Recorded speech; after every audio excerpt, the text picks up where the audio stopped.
Monsieur le Président, mes chers collègues, ce rapport dresse le bilan de votre action en faveur de la ruralité pour la période 2016-2020. Le budget consacré par la région à nos villages, à nos campagnes, apparaît en effet très important, puisqu'il est question d'1,357 milliard d'euros. Mais cette somme représente le coût total de plusieurs dispositifs très généraux, souvent transversaux, qui touchent au transport, au tourisme, à l'environnement, à la formation professionnelle ou aux risques naturels majeurs. Cet engagement de la région est vraiment important et a le mérite d'exister, tant il est vrai que depuis trop longtemps, la ruralité est véritablement le parent pauvre des politiques étatiques.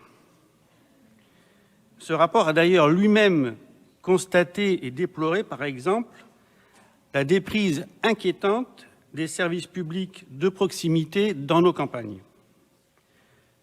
Même dans le cadre de la lutte contre le Covid-19, le gouvernement de M. Macron s'est ingénié à défavoriser le commerce traditionnel de proximité au profit des grandes surfaces. Et l'on sait pourtant à quel point les petits commerces sont vitaux dans les communes rurales pour le maintien des populations sur place.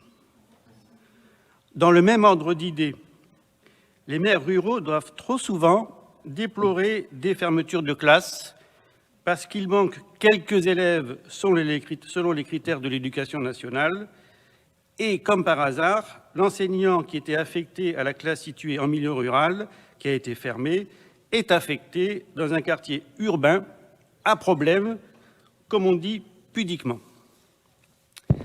Alors, il y a bien sûr de nombreux éléments positifs dans la politique actuellement menée par la région en faveur de la ruralité, l'aide à la modernisation de notre agriculture, à son adaptation au changement climatique, à la promotion de nos filières agricoles, à la protection de nos forêts, au déploiement du numérique, à l'hydraulique agricole ou au développement touristique.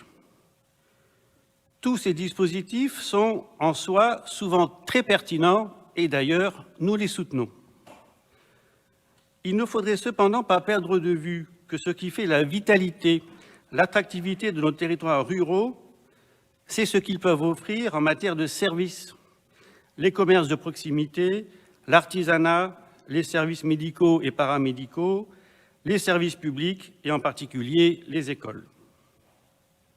Que devient une commune rurale qui perd ses commerces, ses médecins, ses classes, sa banque, son agence postale? Elle perd des emplois, sa population vieillit, elle perd des habitants et donc des ressources fiscales, bref, elle dépérit. Et on aura beau empiler les dispositifs et accumuler les financements, il ne faudrait pas bâtir sur du sable quand les services vitaux pour une commune rurale ont disparu. En ce qui concerne le soutien à l'artisanat et au commerce, il y a dans votre bilan deux dispositifs qui ont été mis en place et qui concernent la ruralité.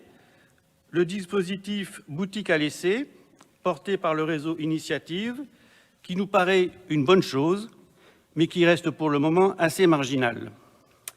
Et il y a le dispositif Éco-défi, qui résulte d'un partenariat avec l'ADEME.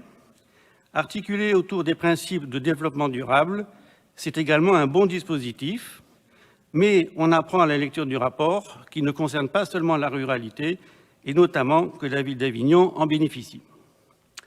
Alors, en ce qui nous concerne, nous souhaiterions que la région soit davantage impliquée dans l'aide au commerce de proximité, dans la lutte contre la désertification médicale, dans le maintien des services publics en milieu rural.